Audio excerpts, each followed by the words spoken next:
samahan tayo magpuy at magpasalamat sa ating Diyos. At please turn your cell phone off or put on silent mode para hindi makastorbo sa ating mga katabi. At stay focused sa pag-aawit at pagpapasalamat sa ating Diyos. Tayo ay manalangin. Yes, Heavenly Father, Lord, O God Jesus, we praise you, Panginoon, we worship you, Lord. Maraming salamat, Panginoon, muli sa bagong umaga, Panginoon, na patuloy mo pinagkakaloob sa bawat isa, Lord God. Panginoon, we pray, Lord God, itong gawain ng Jacob's BCI, ikaw ang siyang maitaas, at ikaw ang manapasalamatan, Panginoon, ngayong araw na to, Lord God. At Lord, we humble ourselves, Lord God, patuloy kami nagpapakumbaba sa iyong harapan, Panginoon. Nagpapakalinis ang iyong banal na dugo, Lord God. At Lord God, patuloy kami, Panginoon, samahan, Panginoon, sa pagpupuri at pagpapasalamat sa iyo, Panginoon. Simula pa lang sa pag-aawitan, Lord God, ikaw ang siyang maitaas, Panginoon. Ikaw ang siyang maitaya, po, God. Maging sa gagamitin mo, Panginoon, sa mag-ahit ng iyong salita, Lord God. Tumimo, Panginoon, sa aming puso, sa aming isipan, at maisabuhay ng bawat isa, Panginoon.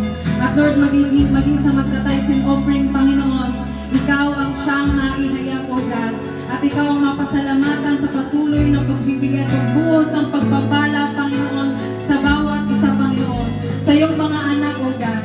At Lord God, maging sa aming theology, ikaw ang siyang, Panginoon, ang magturo ng iyong banal na salita, Panginoon, upang isang maunawaan ng bawat mag-aaral, Lord God, ng iyong salita, Panginoon.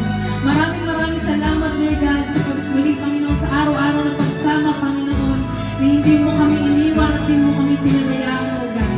Maraming salamat, Panginoon, maging sa mga kapatid namin wala pa, ikaw ang siyang mag-ingat sa kanila na makapunta at makasama sa panambahan na to, Panginoon. Maraming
are saving, and oh, what a Lord is saying, what a Lord is saying, Jesus. And oh,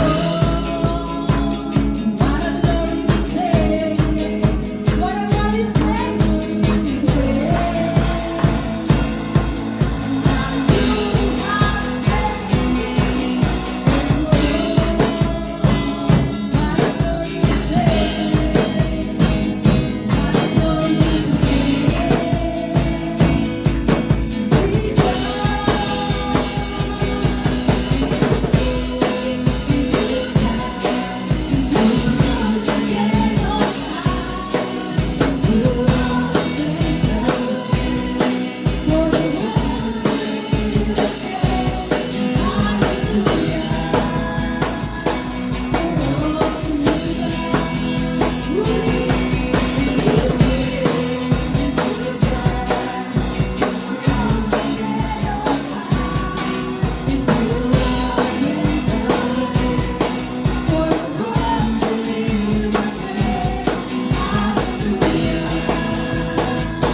Yes, Lord. Tunay nga, Panginoon. Nakakibuti mo, O Lord Jesus. We continue to worship our Lord. Patuloy kami, Panginoon, na magpupuri at magpapasalamat sa iyo, Panginoon. Hallelujah. Yes, Lord Jesus.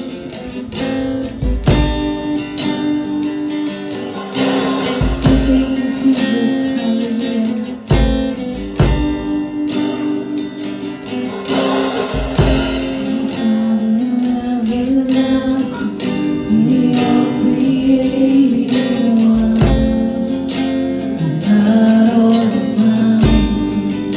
Come on, church, sing. Your Holy Spirit, conceiving Christ the Son, Jesus the Savior. I believe in God our Father, I believe in Christ the Son, I believe in the Holy Spirit, our God is real. I believe in the resurrection, that we will rise again. For I believe in the name of Jesus.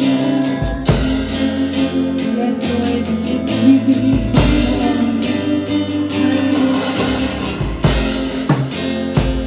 We believe Jesus.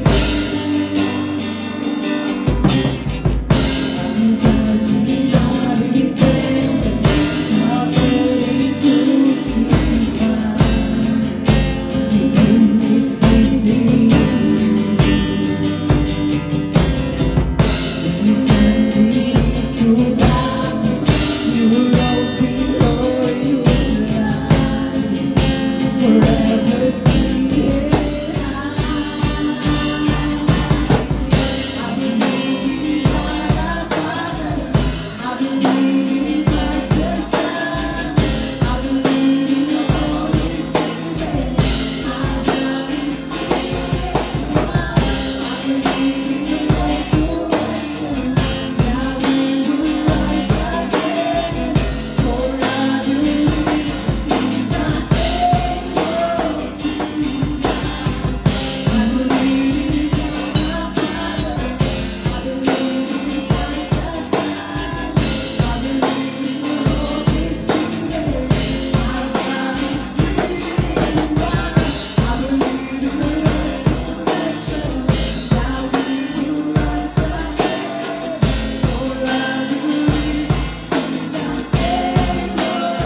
Dahil Lord, patuloy ka, Panginoon, namin pupurihin at pasasalamatan, Panginoon.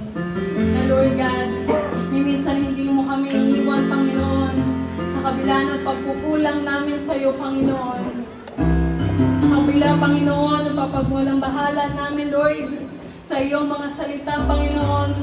Nandiyan ka, Panginoon, para muli kaming ibalik, Panginoon, sa iyong presensya, Panginoon. At patuloy palakasin ang aming pananampalataya, Panginoon. Dahil, Lord God, ikaw lang ang siyang malalapitan ng bawat isa, Panginoon. Maraming salamat, Lord God. Ikaw ang maitaas, Panginoon. At ikaw ang maihayag sa araw na ito, Lord God. In Jesus' name we pray. Amen and amen.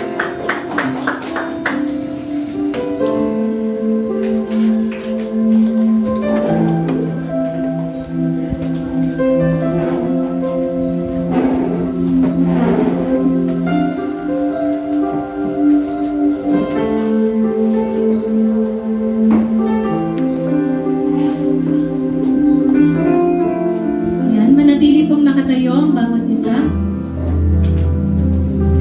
bilang paggalang sa pagbasa ng salita ng ating Panginoon na hango sa Gawa chapter 5 verse 40 to 41.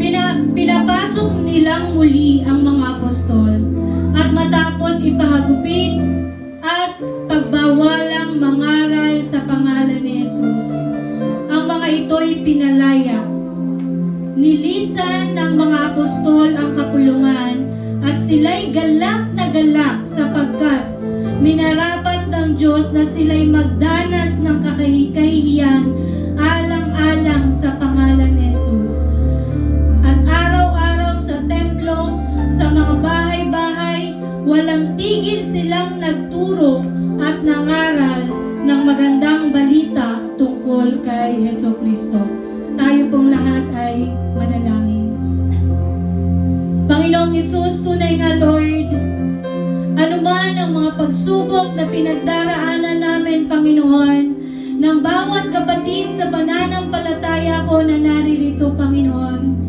Ikaw ang siyang Diyos na makapangyarihan sa lahat at nakakakita ng puso't isipan ng bawat isa. Hayag po ang aming puso sa iyong harapan, Panginoon. Hayaan mo na sa aming paghihirap, mapangaral ang iyong dakilang pangalan. Hayaan mo, Lord, sa anumang bagay na pinahihintulot mo ng pagsubok, mas tumibay ang mga anak mo sa pananampalataya. Katulad, Panginoon, ng mga dinanas ng mga naunang nanampalataya sa iyo, bagaman sila'y pinaghagupit, Panginoon, ang puso nila ay galak na galak, Panginoon, sapagkat dahil sa iyong pangalan, Panginoon, sila po ay nagdurusa. Ama, ganun din po sa bawat isa sa amin. Kung pinahintulot mo man kami, Panginoon, na magdusa sa pamamagitan ng iyong mga salita, buong galak kami, Panginoon, na lalapit at susunod sa iyo, Panginoong Jesucristo, sapagkat ang buhay dito sa mundo ay temporary lamang. Ang mahalaga sa aming puso ay ang buhay na walang hanggan, ang sa piling ng aming Panginoong Jesucristo. Panginoon, hayaan mo na mangusap ka sa pamamagitan ng iyong mga salita, sa pamamagitan, Panginoon, ng mga pagsubok na dinanas ng iyong mga anak na naunang nanampalataya sa iyo. Ama, give us wisdom to understand your word. Give us knowledge, Lord, na maunawaan namin, Panginoon, ang hiwaga ng iyong mga salita. Ama, maraming salamat, Panginoon. Mangusap ka sa bawat individual na naririto at bawat makakapakinig ng iyong mga salita. Pagpalain mo ang aming mga buhay, Panginoon. Makasunod kami ayon sa iyong kalooban. At higit sa lahat, Lord, transform our hearts and minds na maging katulad ng aming Panginoong Jesucristo. Katulad ng mga apostol na sumunod sa aming Panginoong Jesucristo. Maraming salamat, Lord. Align our path direct to you, O Lord Jesus. This we pray with full of thanksgiving and faith. In Jesus' name, amen and amen. Ayan, magsiupo po ang lahat sa biyaya ng ating Panginoon. At tayo ay mag-aaral muli ng salita ng ating Panginoon na hango sa Book of Acts o Gawa. Ayan, so recap lang po ng ating pinag-aralan last week. Unbelieving leaders and uniting believers. Despite ng mga hindi sumampalataya o hindi naniniwala sa ating Panginoong Hesukristo sa pamamagitan ng pangangaral ni Apostol Pedro at ni Juan, sila po ay hindi talaga sumampalataya sa Diyos. Their hearts, and not because they don't know the truth, but because their heart is conceived. Ang puso po nila ay talagang hindi nanampalataya sa Panginoong Hesus. Sa simula pa lang nang ipinako sa krus ang ating Panginoong Hesukristo, Jewish leaders were greatly disturbed and seized them. Kinulong si Apostol Pedro at Juan dahil sila sa kanilang pangangaral, ito'y taliwas sa paniniwala ng mga Hudyo. And sabi dito, the hearers, yung mga nakinig na sumampalataya sa Panginoon, ng mga lalaki lamang ay umabot sa 5,000 na nampalataya sa Panginoon.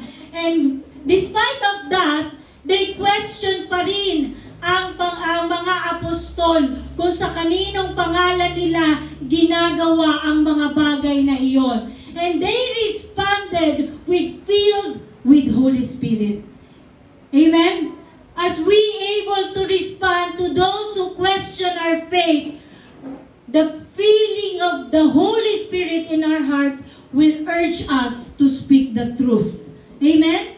And sabi dito, Jewish leader, they were astonished and speechless. Wala silang masabi doon sa pahayag o wala silang maiparatang sa Apostol Pedro at Juan dahil maraming tao ang nakawitness. Nakita nila mismo ng kanilang mga mata, not only they see, but they also worship God dun sa kanilang na-witness na miracle na ginawa ng Panginoon. Jewish leader threatened them, but God's will prevail. Kahit na sila ay ilang beses na pagbawalan na mangaral patungkol sa ating Panginoong Hesukristo, yung kalooban pa rin ng Diyos ang nasusunod. Amen po ba? Sabi mo sa katabi mo, God's will prevail.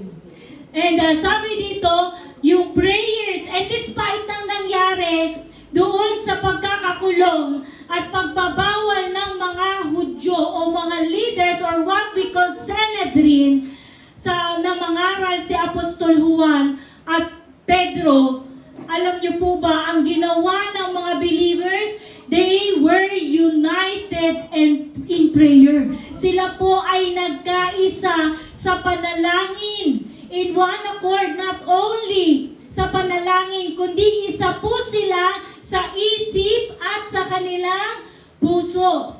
And sabi dito, they also united na magkaisa na ibahagi ang kanilang kung anong meron sila para makatulong sa paglago ng panambahan. Ayan po yung nangyari dito sa chapter 4. And in chapter 5 na pag-aaralan natin, we have 9 na puntos na kung saan sinam up ang pangyayari dito sa chapter 5. Kung makikita natin sa unang puntos, ito yung unang kasalanan na itala sa noong early church. Sabi dito, the fatal judgment of this sin to Holy Spirit, the signs and wonders of God through apostles, and the difference between knowing or regarding or admiring and believing. The Lord added the numbers and continued healing.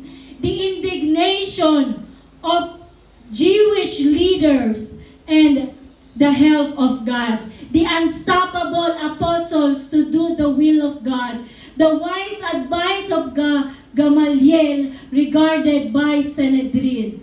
and the apostle counted worthy of suffering disgrace. So pag-aralan po natin lahat yan na 6 na puntos. Kung titingnan nyo, napakaraming puntos, no? Pero maiksi lamang po yan dahil ito po'y kwento na nahayag sa harapan ng mga apostol at sinulat ni Lucas.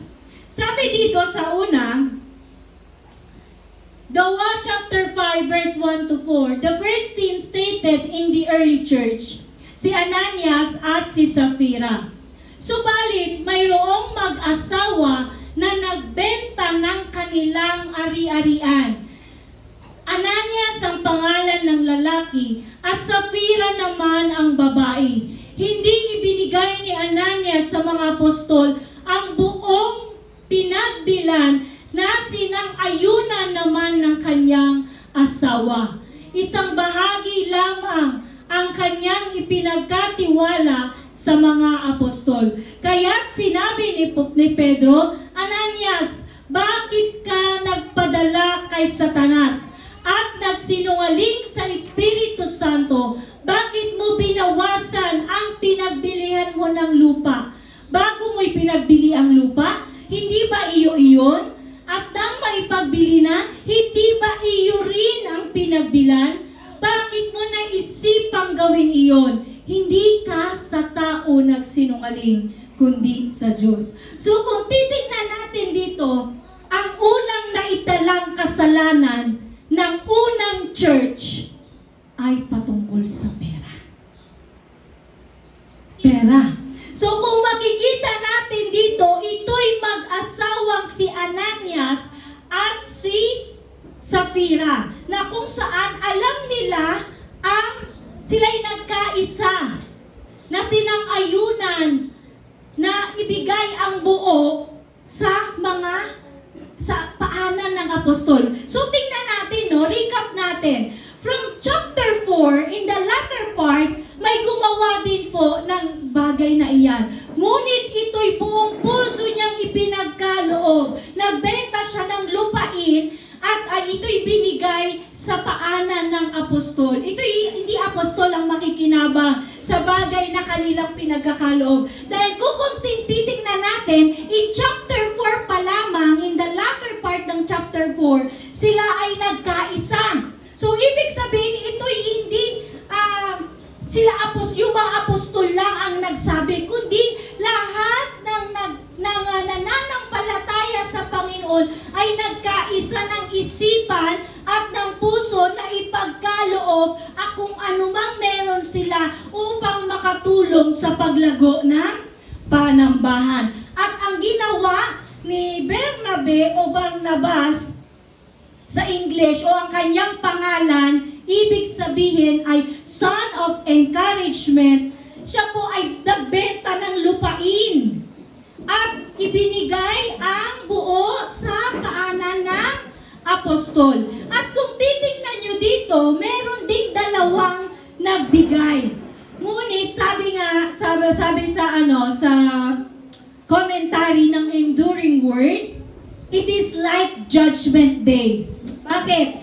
After they saw the great generosity of Barnabas and how well he was respected, na matatagpuan yan sa chapter 4, verse 36 to 37, Ananias and Sapphira decided also that they wanted to receive the same respect. Sabi ng mga commentary.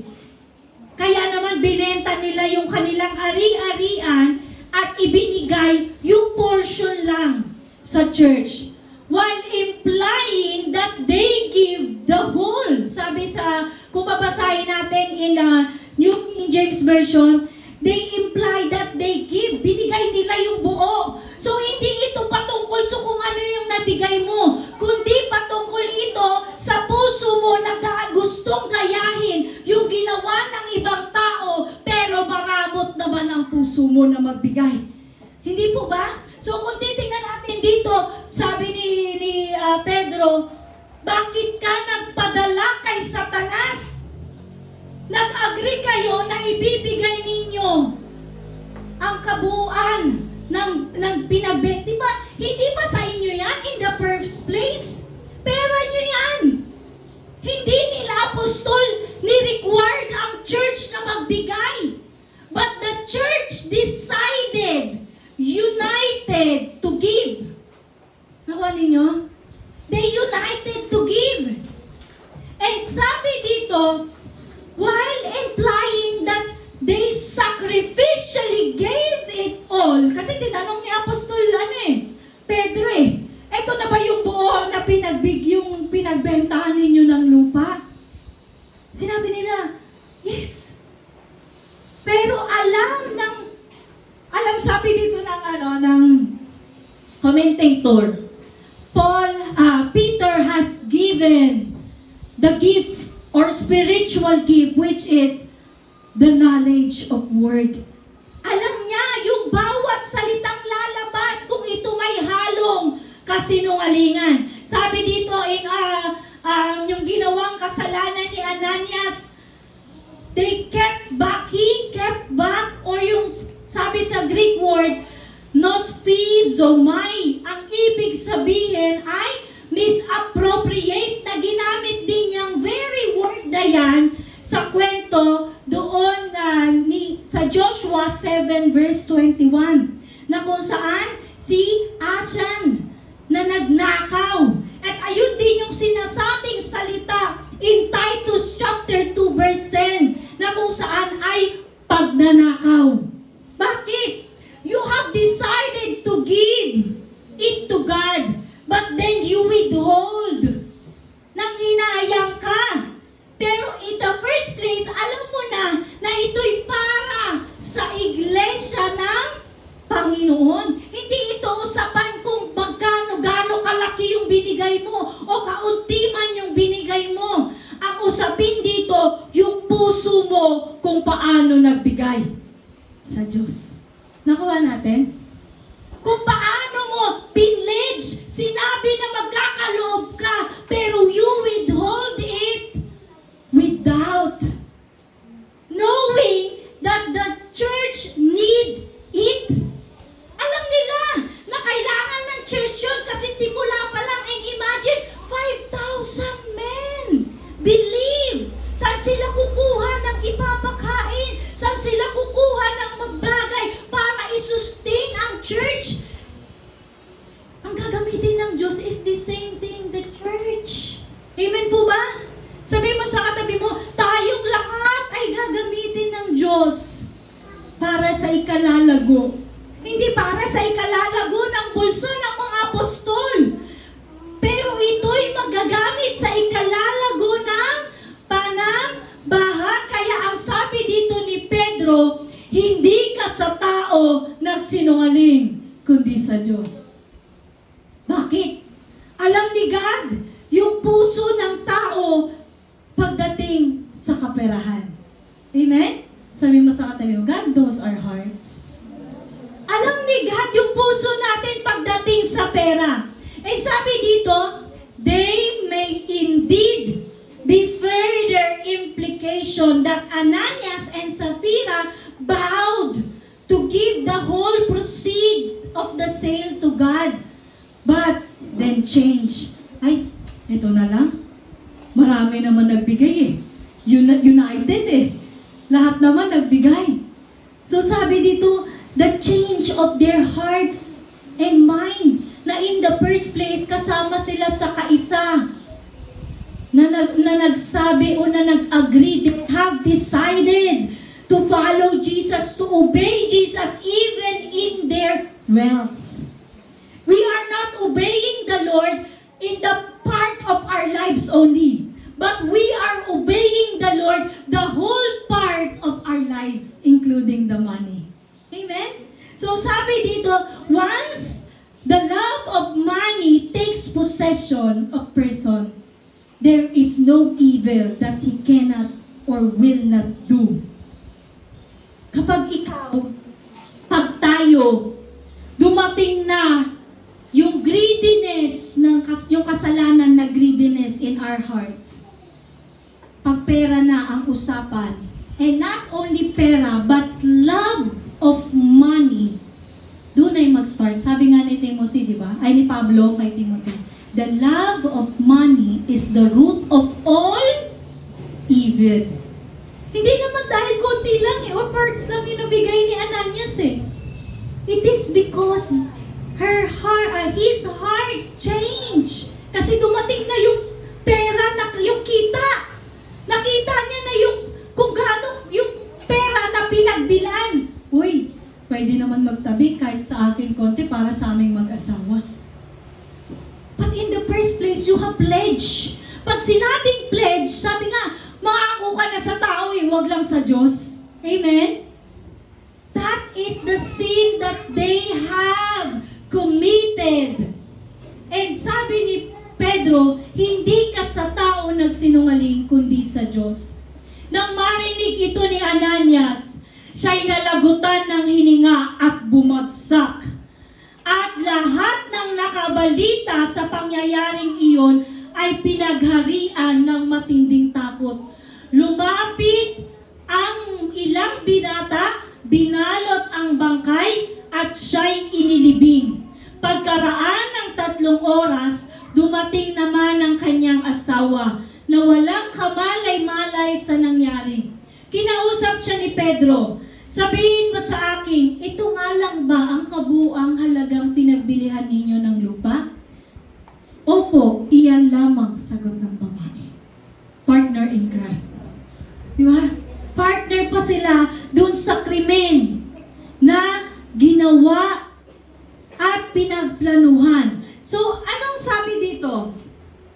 God gave Peter, sabi ko nga kanina, the supernatural knowledge of what had done.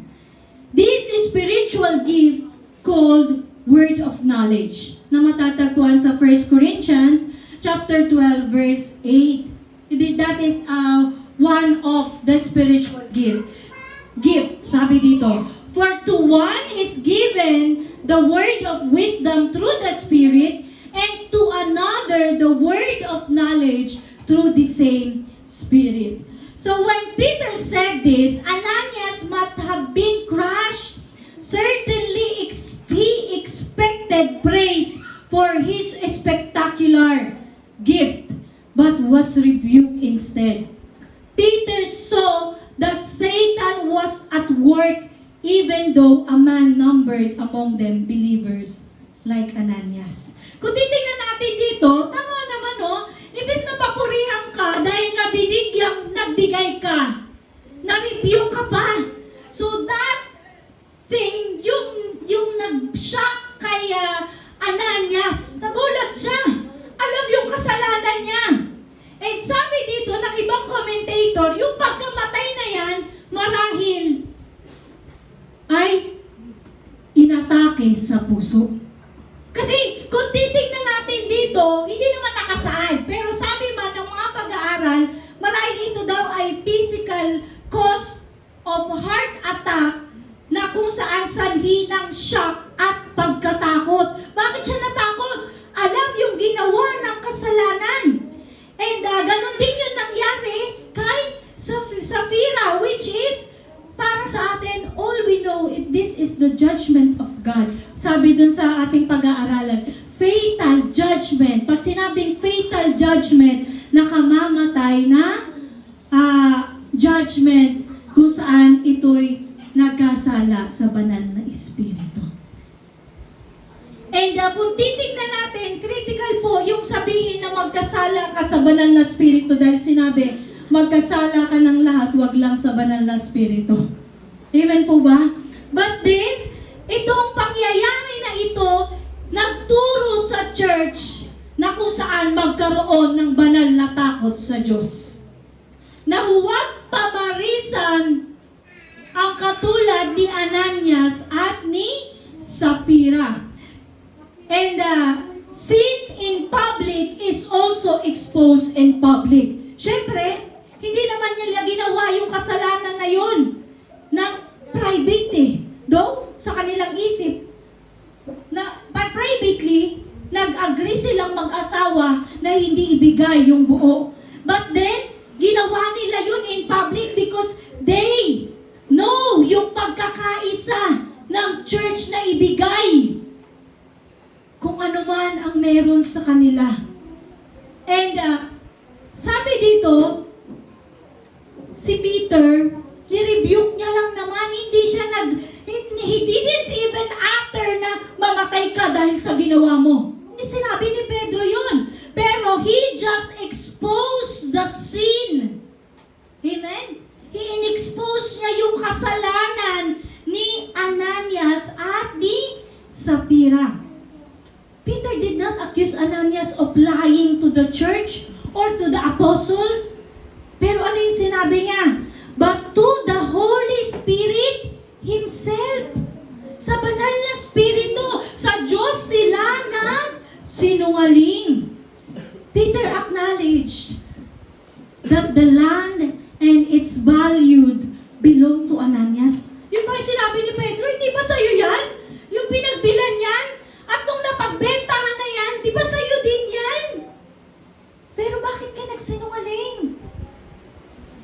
Sa banal na Espiritu, nagsinungaling ka sa Diyos na nakakaalam ng puso. The greediness and pride. It is not about only giving, but the heart when you give. Sabi mo sa katabi mo, yung puso mo kapag nagbigay.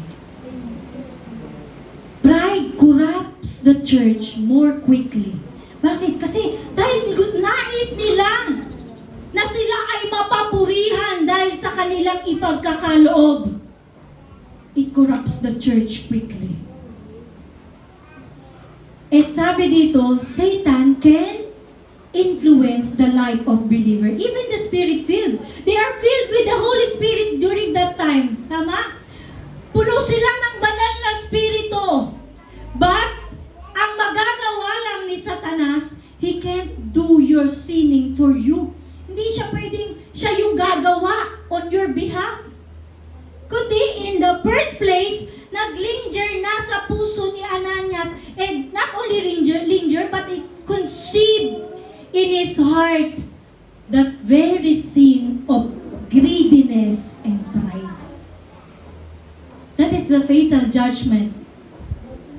Peter did not pronounce a death sentence to Ananias and Sapphira. He just simply confronted them with their sin. Na kung saan, they fell down dead. They were shocked. Alam nila yung kasalanan. Siguro, kung sa interpretation na yun, no, na high blood. Tumaas yung dugo. But I'm not saying it is here. Kung titingnan lang natin in our imagination, I'm not saying it is written here. Diba? Kung tumaas yung dugo mo, kasi natakot ka, na kung saan, that caused heart attack. Yun yung sabi ng commentator. Their greatest fear is not in sinning. Hindi dahil takot silang nagkasala. Kundi, natakot sila dahil nalaman. Minsan, takot pa ang tao na malaman ng ibang tao ang kasalanan ginagawa nila kaysa dun sa kasalanan nila sila natatakot. Ulitin ko. Minsan takot pa yung tao malaman yung kasalanan nila eh. Kesa, dun mismo sa kasalanan na kaya silang ibulit sa impyerno. Na kaya silang hilain pababa sa impyerno. What do we fear? Ano yung kinakatakot natin? Yung kasalanan ba? O yung malaman na nagkakasala ka? Kaya yan nga naman yun. When our sin being exposed to the congregation, nakakaya at nakakatakot. But then, hindi ka matatakot kung ma-expose yung kasalanan mo. Bakit? Alam mo na ang Diyos ang nagliliwanag sa bawat isa para ipakita yung kasalanan natin. Amen? So that we can repent. But the problem here, hindi na nakapag-repent si Ananias at si Sapphira. On the spot, namatay sila. May nagtanong, napunta ba sila sa langit? God knows. Hindi natin pwedeng i-judge kung napunta sila sa langit. Only God can judge them. Amen? So sabi dito, sa sumunod, kaya't sinabi ni Pedro, bakit nagkaisa kayong subukin ng Espiritu ng Panginoon? Hayaan kadarating pa lang ng mga naglibing sa iyong asawa at ikaw naman ngayon ang isusunod nila. Doon din nabuwal si Sapphira sa paanan ni Pedro at namatay. Pagpasok ng binata, nakita nilang patay na siya. Kaya't inilibing siya sa tabi ng kanyang asawa. Nakadama ng matinding takot ang buong iglesia at ang lahat ng nakabalita nito. And sabi dito sa pangatlo, the signs and wonders of God through apostles. Ang pagpapagaling ng mga may sakit. Maraming himala ang ginawa ang mga apostol at pawang nasaksihan iyon ng mga tao sa portiko ni Solomon. Nagtitipon ang mga nananampalataya. Kung titingnan natin, hindi natapos dun sa pagpapagaling dun sa layman. Ang miracle na ginawa ng Panginoon. Kundi nagpatuloy iyon dahil sa grasya at habag ng Diyos na ang mga taong may karamdaman ay gumaling din. Ngunit natakot sumama sa kanila ang mga di mananampalataya kahit na pinupuri sila ng mga ito. So kung titingnan natin, merong pagkakaiba, no? Ang pagkakaiba na na-admire ka sa nangyari na mga himala o sumampalataya ka. Iba yung na-admire ka lang, namangha ka. Pero hindi ka sumampalataya. Kita naman dito eh. Takot sila na makiisa. Bakit? Baka madamay sila na parusahan ng mga Hudyo. Samantala, parami ang mga lalaki at babaeng sumampalataya sa Panginoon. Pero hindi natapos doon. God's purpose was accomplished in the church as the whole. Di ba? Despite ng mga opposition na pinagdaanan nila. Kaya yung title natin eh, The Church Grows Despite of Opposition. This was the evidence of the great work of God among His people. Ayun yung ebidensya na kumikilos ang Diyos doon sa church. And fear of God displays protection. Yung pagkatakot sa Diyos na nangyari doon. Kasi natakot din to naman, di ba? Natakot sila. Pero may takot din na naganap sa iglesia. Ito, yung takot na magkasala. Dito naman, yung takot na sila ay mapahamak physically sa kanilang pagsunod. Ano nang pipiliin natin? Yung matakot tayo na magkasala? O matakot ka dahil baka kung ano ang sabihin sa iyo at ipataw na hatol ng ibang tao? Sino ba ang dapat nating katakutan? Ang Diyos na kayang pumatay sa kaluluwa at espiritu sa impyerno o mga tao na kaya lamang tayong hilahin pababa dito sa mundong ito? Amen? Pero hindi natapos. Even the protection of God, it won't stop here. Tutuloy-tuloy po yan. Sabi dito, dinadala sa mga lansangan ng may sakit at inilalagay sa mga papag ang mga banig at banig upang pagdaan ni Pedro. Imagine, dadaan lang. Pagdaan ni Pedro ay matamaan man lang ng kanyang anino ang ilan sa kanila. Dumating din ang maraming tao mula sa mga karatig bayan ng Jerusalem. Dala ang kanilang mga may sakit at mga pinahihirapan ng mga espiritu at gumaling silang lahat. Meron ba kayong naalala dito sa kwento na to? Same happenings, same event na nangyari kay Jesus Christ. Diba? Parehong-pareho. Ang mga tao, kapag nalaman na merong may nagpapagaling, andoroon sila kahit sila pa ay malayo. But then the Lord is really gracious. Gumaling silang lahat. ng lahat. Ang pag-uusig ng mga apostol. Labis na nainggit sa mga apostol ang mga pinakapinunong pari at mga kasamahan niyang Saduseyo. Kaya't kumilos sila. Dinakip nila ang mga apostol at ipinabilanggo. Ngunit kinagabihay, binuksan ng isang anghel ng Panginoon ang bilangguan at inilabas ang mga apostol. Sinabi nito sa kanila, pumunta kayo sa templo at ipahayag sa mga tao ang lahat ng bagay tungkol sa bagong pamumuhay na ito. Even yung kulungan, hindi sila na-stop na mangaral ng salita ng Diyos. Sa atin, ano yung nag-hinder sa atin para ipahayag ang salita ng Diyos? Ano yung humahad lang sa atin para makapagpatuloy? Is it the kulungan? O tayo mismo? Tayo mismo, hinahadlangan natin ang ating sarili na lumago sa pananalig at pananampalataya sa Diyos. Dito nga, hindi sila unstoppable. Even yung indignation ng mga Jewish leader, pag sinabing indignation, pagkainggit. Sabi sa ibang translation, jealousy. Pagkainggit ng mga leaders dahil they perform. The Lord perform miracles sa harapan mismo ng mga apostol.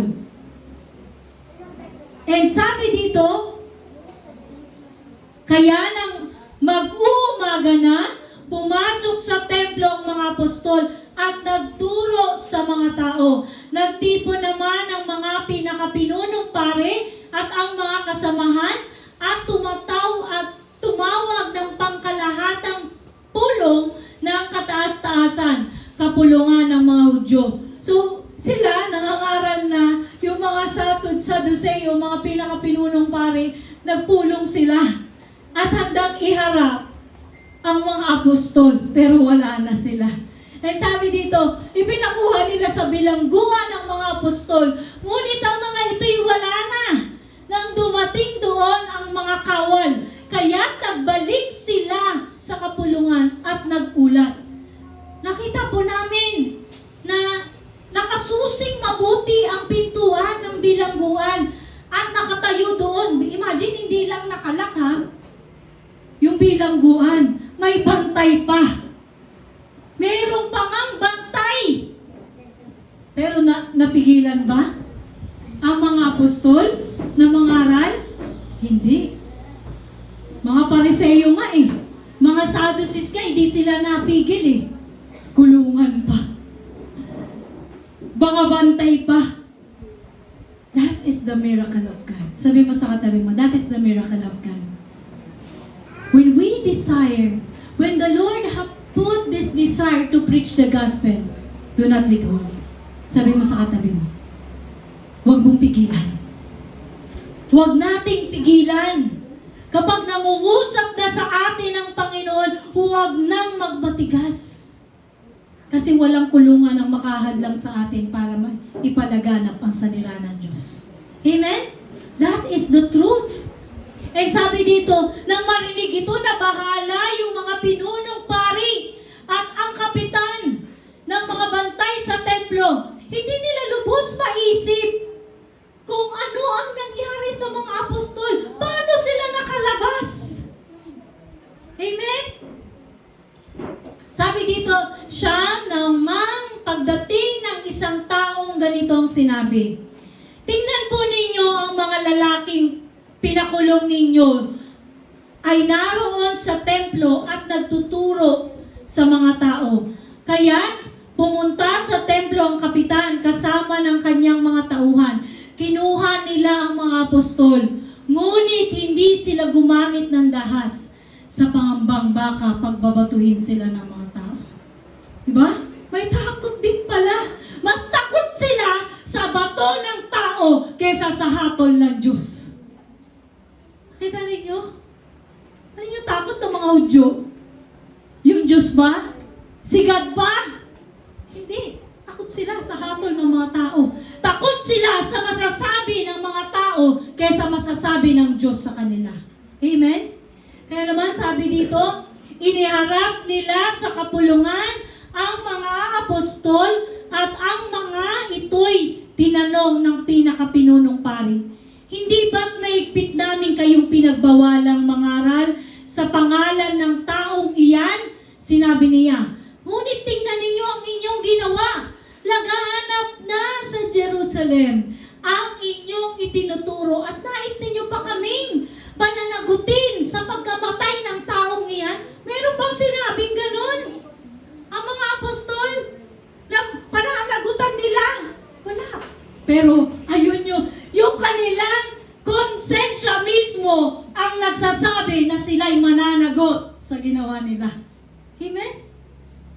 Kung titignan mo, ang nais lang naman ng mga apostol, ipangaral ang salita ng Diyos, ipangaral ang magandang balita, ang bagong pamumuhay kasama ni Kristo. Pero ano yung connotation ng mga Hudyo?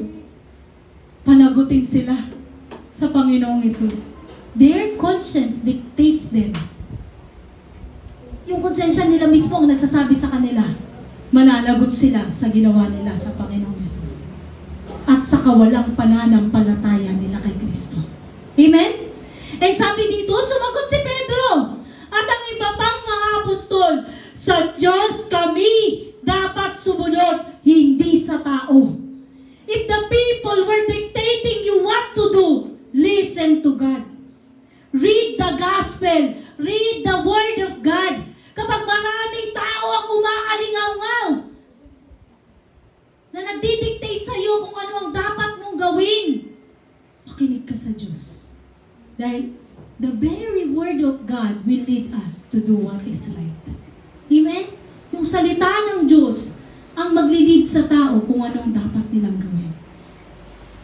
Sumunod ba ang mga apostol sa sinasabi ng mga pinuno? Leaders na yan, ha? Anytime they can kill the apostles, they can persecute them.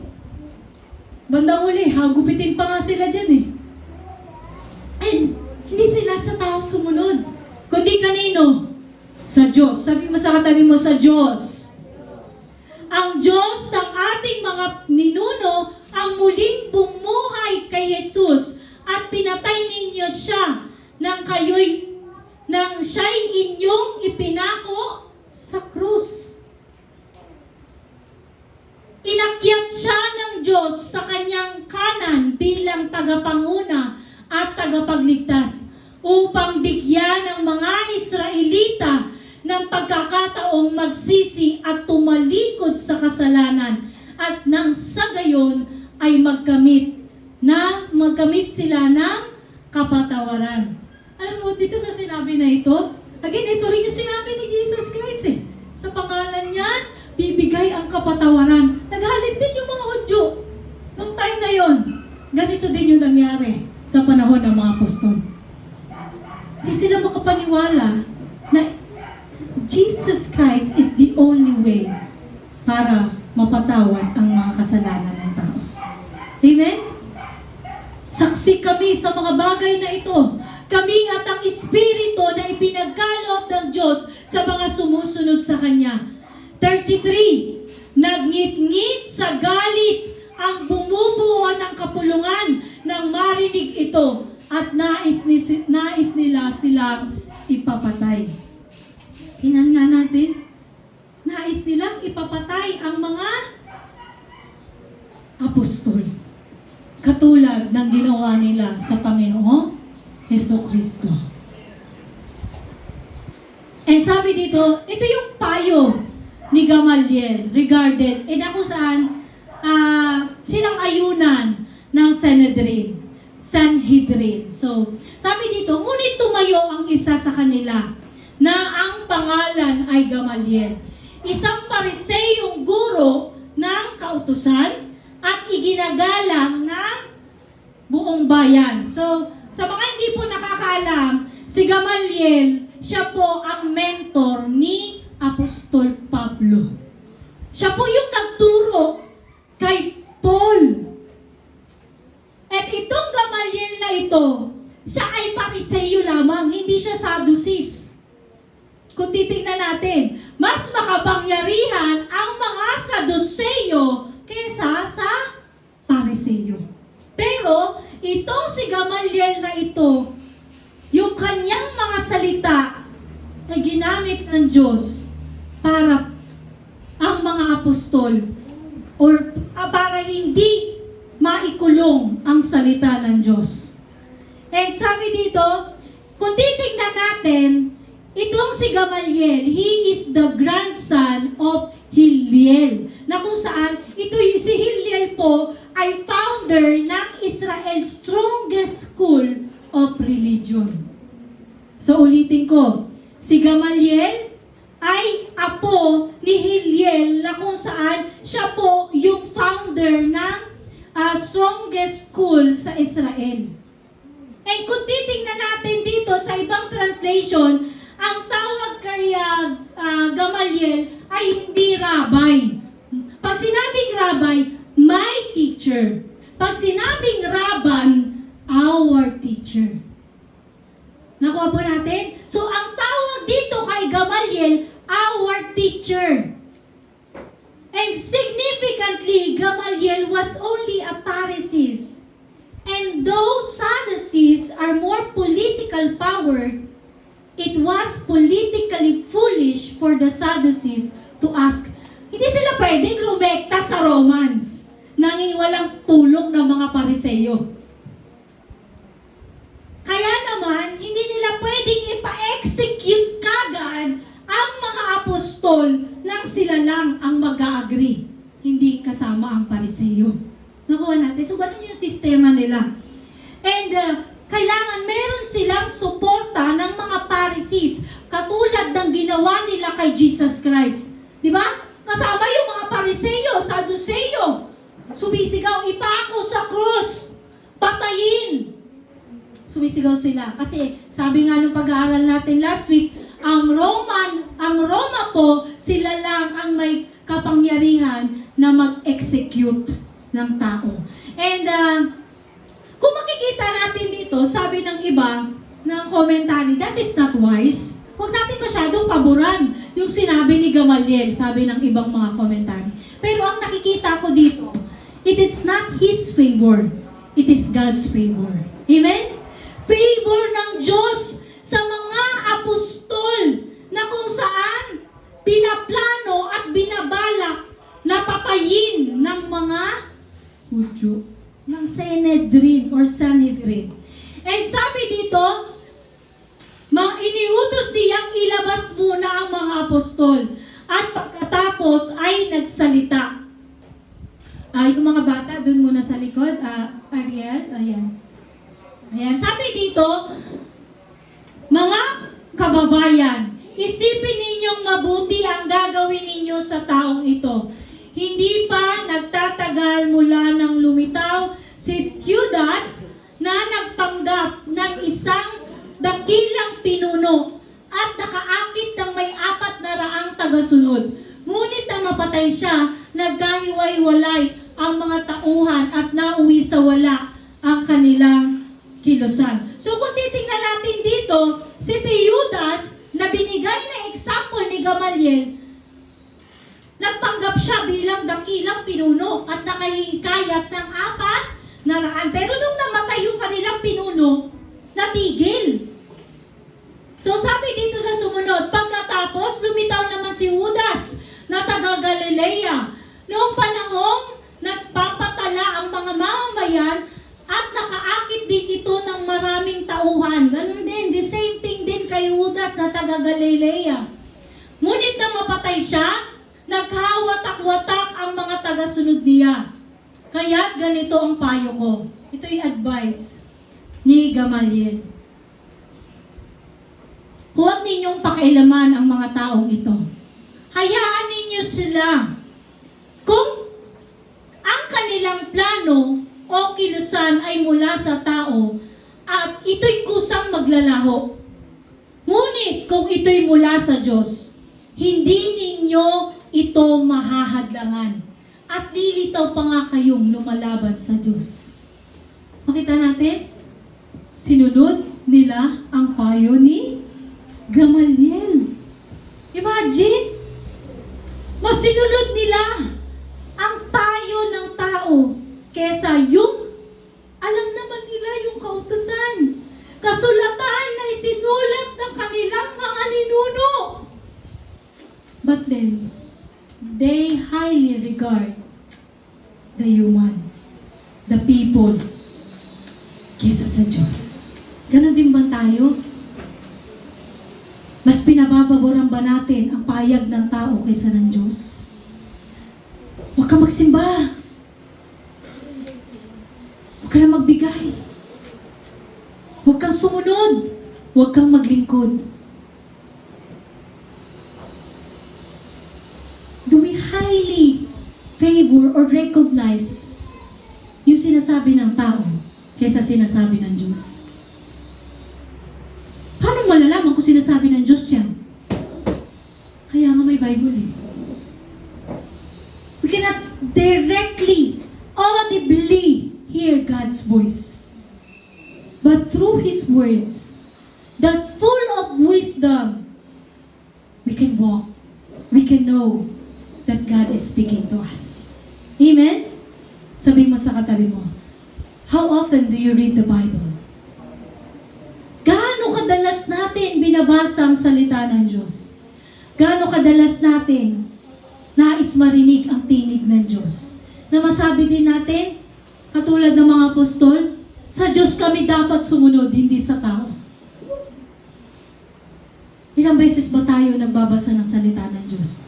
We cannot obey the Lord if we do not know His words. Amen? Can we obey the Lord? Kaya mo bang sundin ang Panginoon nang hindi ka nagbabasa ng salita niya? Hindi. We will be hypocrite. We will be foolish. Kapag sinabi mong sumusunod ka pero hindi mo alam kung ano yung sinasabi sa iyo ng Diyos. Amen? We should read the Bible. And ganito nga yung nangyari. Pinapasok nilang muli ang mga apostol at matapos ipahagupit, ito'y nakakatuwa. Sino naman ba sa mga tao na matapos ka nang hagupitin, galak na galak ka pa? Apostol lang yan. Sila. Diba? Pinagpapalo ka na.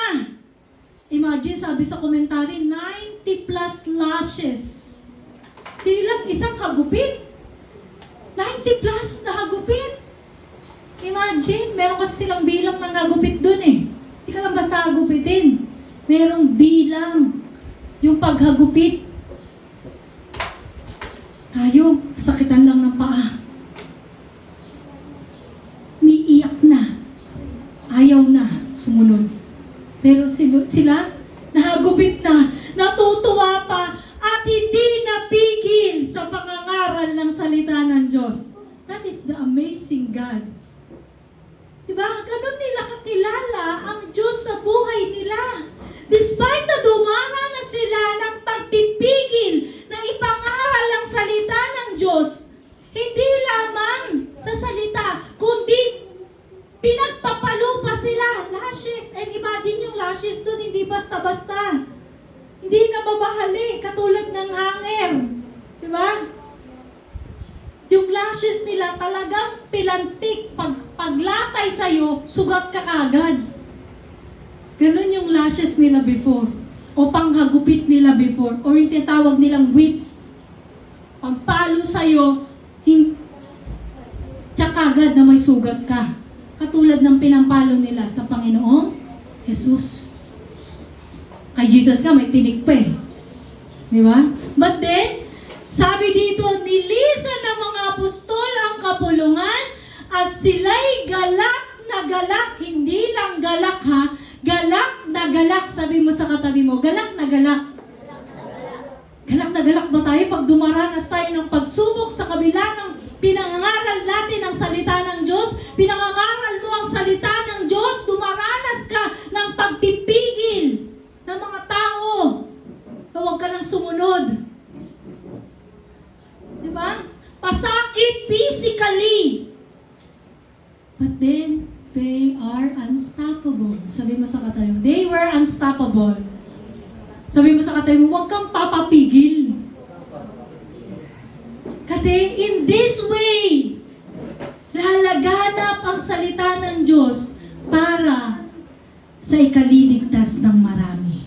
Amen? Sabi mo sa katabi mo, para sa ikaliligtas ng marami. Hindi naman maliligtas ang tao sa pamamagitan lang ng pagsabi mo ng pangalan ni Jesus. But Jesus Christ's name is powerful. Kundi kung ano yung ginawa ni Jesus. Sabi mo sa katabi mo kung ano yung ginawa ni Jesus. Amen? Sabi mo sa katabi mo, ano bang ginawa ni Jesus sa buhay mo?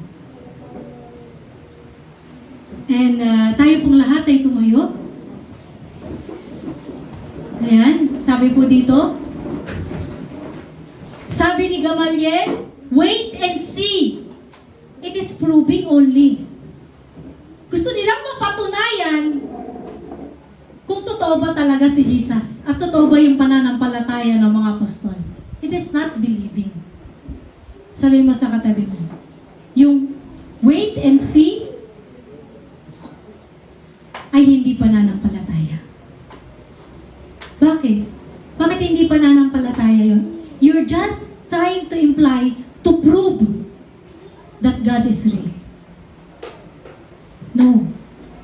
Manampalataya ka kahit hindi mo siya nakita. Amen? Manampalataya ka kahit wala pang perform na miracle sa harapan natin. It is only by believing the very word of God in the Bible. Amen? And whether the apostles or Jesus were from God, hindi na yun dapat hintayin at makita dahil kusang ipapakita ng Diyos yun. Amen? Sabi mo sa katabi mo, kusang ipapakita sa iyo ng Diyos kung sino siya. Tayo pong lahat ay manalangin. Ang paglago ng panambahan sa kabila ng mga posisyon. Sa lahat ng ating natutunan sa umagang ito, magsimula sa buhay ni Ananias, ni Sapphira, buhay ng mga apostol, buhay ng mga Sanhedrin, ano man ang estado ng ating puso sa mga oras na ito. Tunay nga naghahayag ang Panginoong Jesucristo. Tunay nga nangungusap ang Diyos sa buhay ng bawat isa. Dalangin ko nawa sa umagang ito, ano man ang ating napakinggan at natutunan, makita natin na ang Diyos ang kumikilos sa ating mga buhay. Lord, dalangin ko nawa, Panginoon, personally sa umagang ito, ikaw na nakakita ng puso't isip ng mga anak mo, patuloy nawa ang magpaunawa sa bawat isa sa amin, na kami iyong tinawag, Panginoon, at hindi ng tao, Panginoon. Lord, ikaw ang siyang tumawag, at ikaw ang dapat naming sundin, Panginoon, sa pamamagitan ng mga salita na aming pinag-aaralan, na aming pinagbubulay-bulayan, Panginoon, sa bahay panambahang ito. Ama, ang bawat individual na naririto, Panginoon, nakakapakinig ng iyong mga salita, natututo, nai-equip, Panginoon, nai-encourage, Lord God, at sinusupil sa pamamagitan ng iyong mga salita, ang mag-transform nawa ng aming mga puso't isipan, upang kami makalakad ng may katuwiran at kabanalan hanggang sa muli mong pagparito. Ama, dalangin ko nawa, Panginoon, patuloy kang mangusap, hindi lamang ngayon, maging sa mga susunod pa namin na pag-aaralan, Panginoon, mangusap ka nawa sa amin, Lord God. Baguhin mo ang aming mga puso, na hindi tularan, Panginoon, ang mga ginagawa, Panginoon, ng mga taong nagkamali, O God. Maging aral nawa ito sa amin, Panginoon. At dalangin ko nawa, patuloy kaming lumakad ayon sa turo ng mga apostol. Lord, dalangin ko ang endurance, perseverance sa panambahan mong ito na siyang pinalalago mo sa pamamagitan ng iyong mga salita.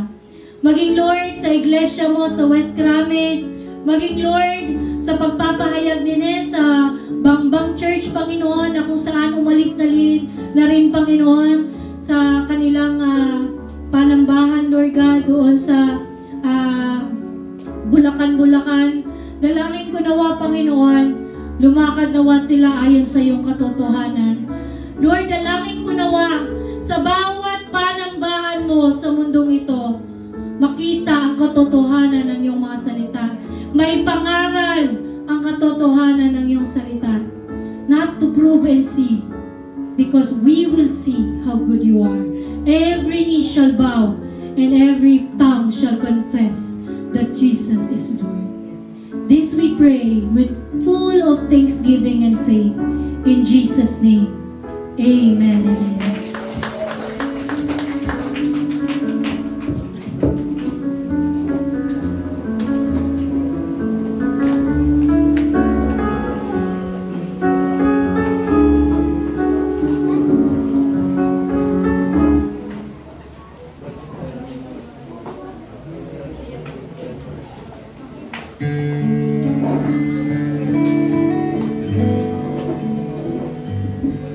Ayan, praise God. Nilalamig na po bang lahat? Lamig po, no? Pero ang pag-ibig po ng Diyos kahit kailan hindi nanlamig sa atin. Amen po ba? Napakabuti po ng ating Panginoon sapagkat lahat po tayo ay narito na upang makapakinig ng kanyang mga salita. Darako na po tayo sa gawain ng pagbibigay. Samahan niyo po ako sa pagbasa mula po sa aklat ng Deuteronomio chapter 8 verses 17 to 18. Ang sabi po rito sa verse 17, kaya huwag na huwag ninyong iisipin na ang kayamanan ninyo'y bunga ng sariling lakas at kakayahan. Sa verse 18, subalit alalahanin ninyong si Yahweh na inyong Diyos ang nagbibigay sa inyo ng lakas upang yumaman kayo. Ginagawa niya ito bilang pagtupad niya sa kanyang pangako sa inyong mga ninuno. Purihin po ang salita ng ating Diyos. Bago po natin ito talakayin, dapat po ang bawat isa sa atin, alam din po natin yung background kung bakit po sinabi yung verses na yon. Amen po ba? So yung context po nito, ang nagsalita po rito si Moises noong mga panahong ito sa Old Testament dahil siya po ang ginamit ng Diyos bilang tagapamagitan na naipahayag ang kalooban ni Yahweh sa Israel, sa bayan po ng Israel dahil at that time sila po ay pinalaya mula sa bansang Ehipto. At dahil doon, sila po'y naglakbay sa loob ng 40 taon papunta sa Promised Land, sa Canaan. Amen? At nung time po na yun, niremind sila ni Moises tungkol sa mga kautosan ni Yahweh. Nag-set ng reminder, nangyari po yun sa kapatagan ng Moab. Nung time na yon, ipinaalala ni Moises bilang tagapamagitan ng ating Diyos, yung mga dapat at hindi dapat gawin ng ng bayan ng Israel, no? At doon po sa mga utos na yon, kasi ang test doon is tinetest ang heart, no? Itetest yung heart mo kapag nakaranas ka na ng kasaganaan. Ano ba yung magiging response mo kapag meron ka na bang magandang bahay, pinagkaloob na sa'yo yung mga material na bagay na inaasam mo lang noon, ano ba yung magiging response natin sa Diyos? Amen? So para ba to kanino sinabi? Kasi baka ma-misinterpret natin. Nung time na yon, ito po ethnically, historically para po sa Jews, no, sa mga Hudyo, sa bayan ng Israel. But still, it's still applicable to us na Gentiles o hindi sakop ng bansang Israel. Tayong mga hintil, applicable pa rin po ito dahil magagamit natin yung principle na to para po sa pagbibigay, amen, sa giving. Kasi yung Diyos nila, iba po ba sa Diyos na sinasamba natin ngayon? Hindi po, kasi yung Diyos nila noon, hindi nagbabago dahil yun pa rin ang Diyos natin ngayon. At magpakailanman, hindi po siya kailanman magbabago. No, direkta po yun sinabi sa kanila, at the same time sa atin po, bilang pagpapaalala, no? Sabi nga po sa verse 17, no, yung babala or yung warning, huwag ninyong iisipin na ang kayamanan ninyo'y bunga ng sariling lakas at kakayahan. Kasi yung kasaganaan, nagiging tukso na po yan sa mga tao, sa ating mga tao. Kasi every time na, kung minsan may encounter tayo na pinasagana sila, pero yung response nila, ay hindi, kaya ko to nakuha kasi madiskarte ako magaling ako. Amen po ba? Karaniwan ganun ang tao. na pinaghirapan ko naman to, kung hindi dahil sa kagagawan ko, hindi ko naman din yan makukuha. Huwag po nating kalimutan na ang lahat po ng pinagmulan ng biyaya na natatamasa natin sa lupang ito ay nagmula lamang sa Diyos. Yung opportunities, yung skills, yung talents, lahat po yun nagmula sa Diyos. Ang sabi nga po, di ba? Ang main source natin ay ang Diyos and everything else is just a resource He uses to bless us. Yun po yung lagi nating alalahanin, yung pagpapakumbaba, na ibaba po natin yung pride natin. Kasi hindi naman po natin makukuha ang lahat ng bagay na mayroon tayo sa mundong ito kung hindi dahil sa Diyos. Dahil ang lahat ng bagay na nakikita natin ay mula lamang sa Diyos.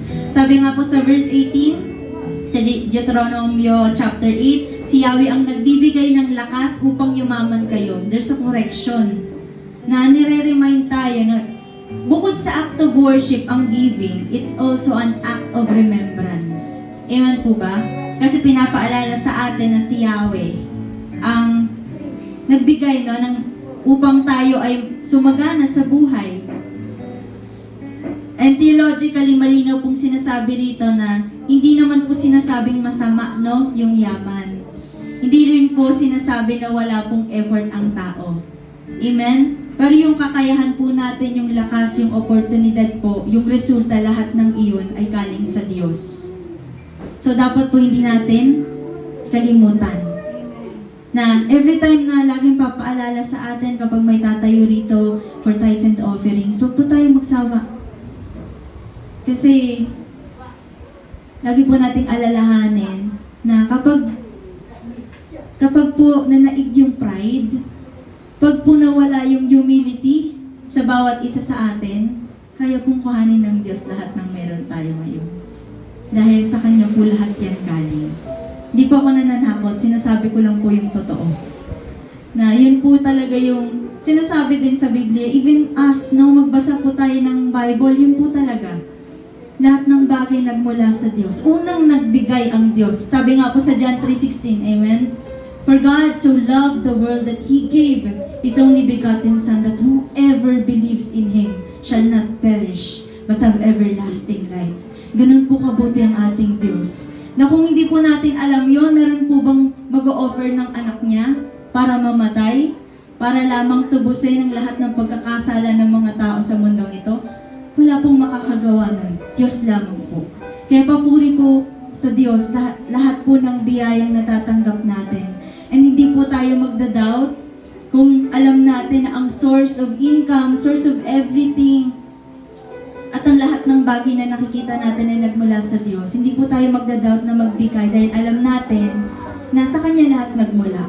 At every time we give, dapat po ma-realize natin ang lahat ng bagay na ito. Ako po magpapatotoo sa inyo ng lahat po ni Singkong dulin, no, na ibabahagi po para sa ubasan ng Diyos, na hindi po yan para mapunta kung kanino man, wala pong sahod lahat ng tumatayo rito. Especially po yung nagpipreach, wala pong nakukuha yan sa kung ano yung ino-offer natin para sa Panginoon, kundi para lamang po ito sa ubasan ng Diyos, para po mapapurihan ng ating Diyos, hindi po para sa mga tumatayo rito. Iyon po yung patotoo lamang. And, iyon po, God is still the source. We are still stewards, not owners. Wealth is still a test of the heart. Dahil kapag po nga nagkaroon po tayo, kagaya nga, actually dapat nga, hindi ko na nga po kailangan broaden po yung explanation kasi kanina, di ba, tinatalakay na din yung giving kay Anania sa asawa niya. So, pag hindi naging tapat, there's a consequence, no, na dapat nating alalahanin. Share ko rin po sa inyo yung application dun sa verses na yon. Una po yung, remember not to take the glory that belongs to God. Dahil yung glory laging sa Panginoon lang. Huwag po natin i-take yung credit sa kung anong meron tayo. Let's all give the credit to God. Kasi everything will just follow through. Amen? Kapag inuna natin ng Diyos, even sa paglilingkod mo, ano man yung ginagawa mo, if it's for God, everything will just follow. Hindi tayo pinababayaan ng Diyos. Araw-araw nakakaraos tayo because God is good. Amen? Yung second, recognize that all good things come from the Lord. Lahat po ng mabuting bagay ay nagmula sa Diyos. Amen. Wala po tayong aangkinin. Lahat sa Diyos. Laging sa Kanya lamang. And rely on God for the capacity to create wealth. Dahil lahat po ng resources, no, yung capacity, ask natin si God na magkaroon tayo ng capacity to produce or to create wealth. Dahil lahat po ng iyon ay nagmula sa Kanya. So kung wala po tayo ng isang bagay, para po sa kabutihan ng Diyos, kung para po sa ikararangal ng Diyos yan, we can ask God for it. Amen? Dahil ang Diyos po natin ay mapagbigay at hindi madamot. Kaya tinuturuan po tayo na hindi rin maging madamot. Amen? Dahil lahat po ng ito ay para po sa ikararangal niya. And again, papaalala ko sa inyo mga kapatid, ang pagbibigay po, it's an act of worship, act of remembrance. Upang alalahanin natin na mabuti po ang Diyos. Hindi po niya tayo pinababayaan. Kaya lahat po tayo, let's cheerfully give po para sa ating Panginoon. Panghawakan po natin lahat ang ating ipagkakaloob sa ating Diyos. Mag-declare po tayo ng prayer, no, sa lahat po ng ipagkakaloob natin dahil prayer is powerful, God is powerful, and words are powerful. Kung tayo po'y mananalangin at mag-a-agree lahat sa panalangin ito, for sure po, no, na pagkakaloob yun ng Diyos, kung ano man po yung kalooban niya. Hindi po yung kalooban natin ang masusunod. Amen. Let us all pray.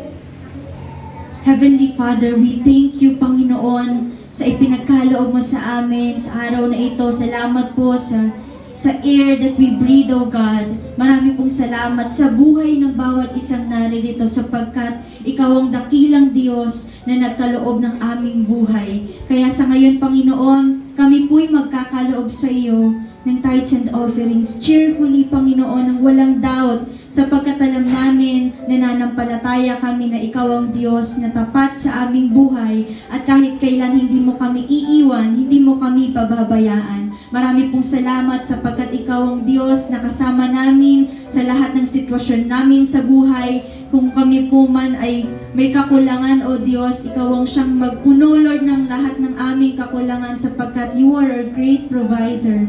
And God, sa kasaganaan, Panginoon, turuan mo yung puso namin na magkaroon ng humility, O God, na magpakababa sa iyong harapan, na unawain ang pagbibigay, Panginoon. It's an act of worship, of honoring you, O God, na you own everything, Panginoon. All good things, Lord God. And alam namin, Panginoon, na lahat ng bagay na nakikita namin sa mundong ito ay pansamantala lamang. Subalit ang pag-ibig mo ay hindi, Panginoon, matatapos. Na Lord, yung pananampalataya sa puso at isipan namin naway manaig sa pang-araw-araw naming buhay. Na lahat ng iyong mga salita na aming napakinggan ay hindi lamang, Lord God, napakinggan, kundi Lord, tumimo sa aming puso at isipan na magamit namin ito pang-araw-araw, Lord God. Na nawa ang bawat isang naririto, patuloy ka, Lord God, alalahanin at ang iyong mga salita, hindi lamang sa araw ng linggo, kundi araw-araw, O Diyos. Lord, nananalangin kami sa iyo na ang bawat isang naririto mula, Lord, sa katatayan, sa kananayan, sa lahat po, Panginoon, ng kabataan hanggang sa pinakabata, Panginoon, na naririto. Ikaw ang siyang magpala sa lahat ng aspeto ng buhay dahil kami, Lord, nananampalataya sa iyo na ang bawat bagay na mabuti ay nagmula sa iyo. Nawa, Lord God, ang kalooban mo lamang ang masunod, Panginoon, at hindi, Lord, ang kalooban namin. Dahil, Lord, kung kalooban lamang namin ang masusunod, kami maliligaw. Subalit kung kalooban mo ang masusunod, kami tiyak, Panginoon, na maliligtas, O God. Marami pong salamat sa pag-ibig mo, nawa turuan mong bawat isa, Panginoon, kung ano yung tunay na pagbibigay sa iyo, maliit man yan o malaki, Lord God. Kung ito'y mula sa puso, Panginoon, na iyong kalulugdan, Panginoon, ang lahat ng aming ipagkakaloob sa iyo. Panginoon, ipinagkakatiwala namin sa iyo ang buhay namin, O Diyos, sa mundong ito, na ikaw nawa maging sentro nito, Panginoon, maging sa aming mga kasama, Panginoon, buong sambahayan, O Diyos, sa aming mga kaibigan at sa lahat ng tao makakasalamuhan namin, sa Jacob's BCI, Panginoon, na bawat miyembro nito maging sa West Crame, O Diyos, ikaw ang maghari, Panginoon, sa buhay ng bawat isa sa amin, O Diyos. Maging sa pag-aaral ng mga kabataan dito, Lord God. Gaya, Panginoon, ng guidance mo sa amin nung kami mga nag-aaral pa lamang hanggang sa aming pagtatapos. Gayon din ang igawad mo sa kanila, O Diyos, sa kanilang sa pag-aaral nila, Panginoon, knowledge and wisdom na nagmumula sa iyo, nang sa gayon makatapos din sila ng kanilang pag-aaral. Ito po, Panginoon, na hinihiling namin, na nawa, Panginoon, ipagkaloob mo nang naayon lamang sa iyong kalooban, na ikaw lamang ang masunod at maparangalan sa lahat ng aming panalangin. Marami pong salamat. Ito po ang aming sama-samang panalangin sa tanging pangalan ng aming Panginoong Jesucristo na aming tagapagligtas at sa tulong at gabay ng banal na Espiritu. Everybody say, Amen.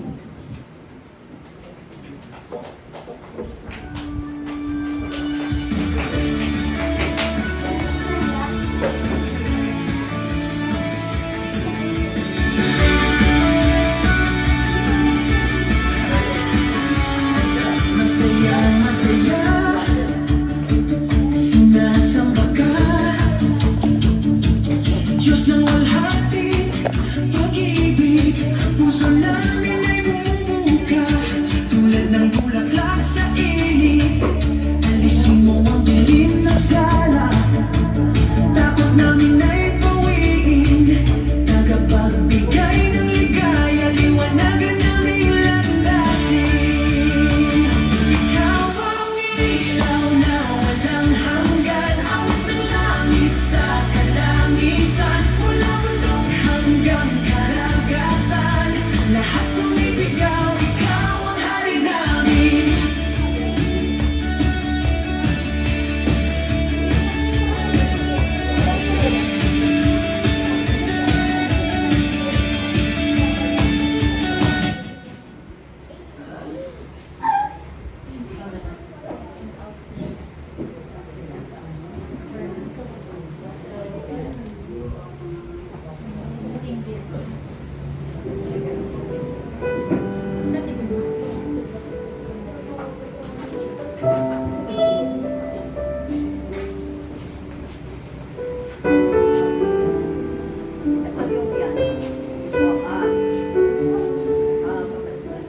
Sige po.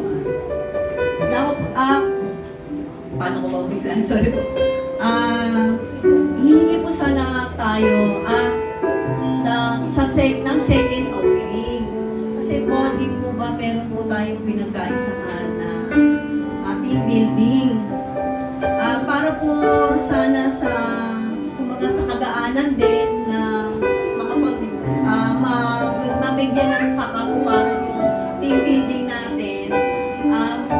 Magsi-second, napag-anuhan po namin na sana manghingi po tayo ng second opening every Sunday.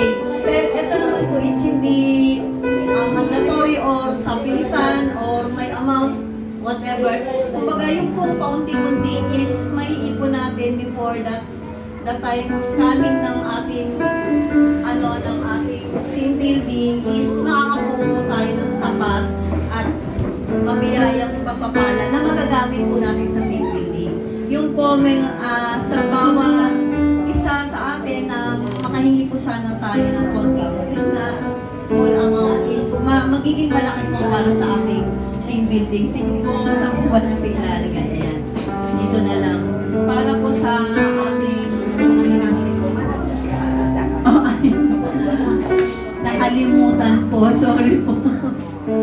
Actually, yun nga, sabi po ni Ate Maricot, last week po sana natin i-start, kaya lang nakalimutan po. Pero, ganun pa naman po, mapagpala po ating Diyos. Pero, ako po yung nagsasalita ngayon, pero sorry po to for this day. Salamat po. Second offering na. Thank you, Lord, sa iyong kapuhin. Thank you po. Okay na yun. Thank you.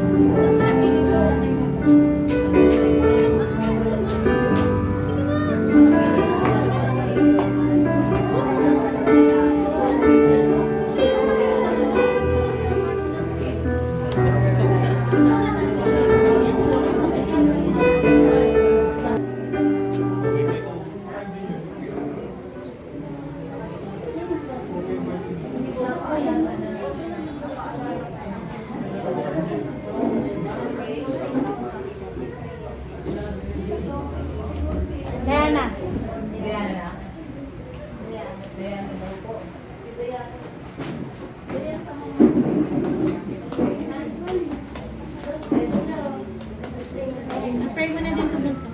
Pray mo din. Sama mo sa prayer mo. Yung okay rin na. Okay. 14 minutes. Second okay. Pindutin mo. Hello. Announcement po. Para po sa next week, ang worship lead po ay si Sister Reyna Lee. At ang tithes and offering po natin ay si Sister Vilma. At announcement and closing prayer si Brother Jason po. And West Crami has fixed schedule already. Their worship service will be Sunday at 9 a.m. to 11 a.m. Due to tight schedule, Pastor Abel and Pastor Ness agreed and decided not to switch their schedules during this month of February. All praises and glory to God for His provision and sending Sunday teacher, Sis Joyce, for Children Ministry. May lang kaso na. Kaya wala. Please continue to invite your kids in church. Youth Bible study every Saturday from 8 a.m. to 9:30 a.m. Please invite the younger generation to join. And dance ministry practice right after youth Bible study. Music team practice every Saturday. They also hold a Bible study and fellowship once a month. Prayer meeting and Deaconess Bible study every Thursday, 9 a.m. to 11 a.m. at Road 5 Aquino Residence.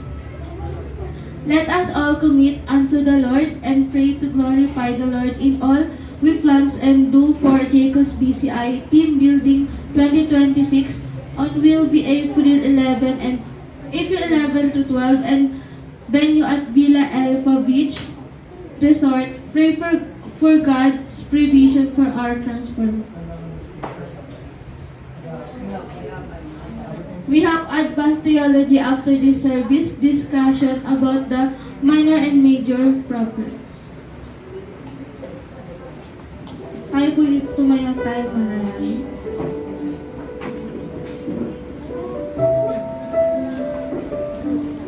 Lord, maraming pong salamat sa mga araw na ipinagkaloob niyo po sa amin, Panginoon, at sa mga biyayang patuloy niyo pa pong ipinagkakaloob sa amin, Panginoon. Nawa, Panginoon, ng aming mga napag-aralan sa araw na ito ay tumatak sa aming puso't isipan at madala namin sa araw-araw namin pamumuhay, Panginoon. Panginoon, nawa, patawarin niyo rin po kami sa aming mga kasalanan at pagkukulang sa iyo, Panginoon. At Panginoon, sa darating po na April 11 and 12, Panginoon, ikaw po ang bahalang gumabay sa amin at lalo na po sa team building namin ngayon, Panginoon. Panginoon, maraming pong salamat sa lahat, Lord. Patuloy niyo po kami ingatan at gabayan, Panginoon. At patuloy po kami magtitiwala at maniniwala sa iyo, Panginoon. Ito lang po ang samang dalangin sa matamis na pangalan ni Jesus. Amen.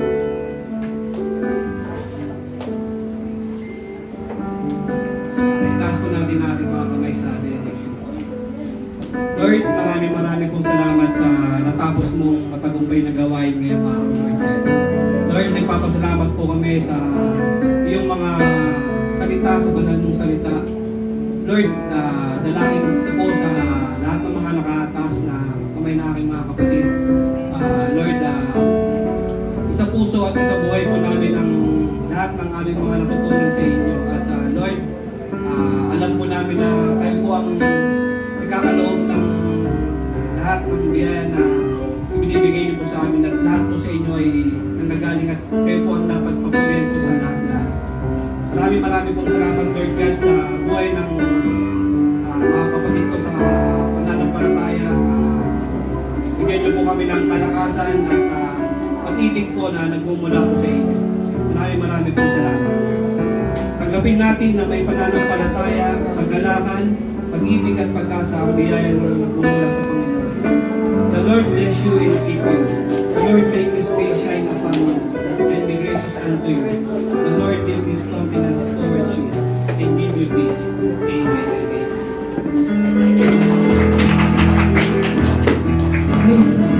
Yes, hallelujah. Bago tayo mag-uwi sa ating mga tahanan, tayo mawit muli sa ating Diyos sa buhay.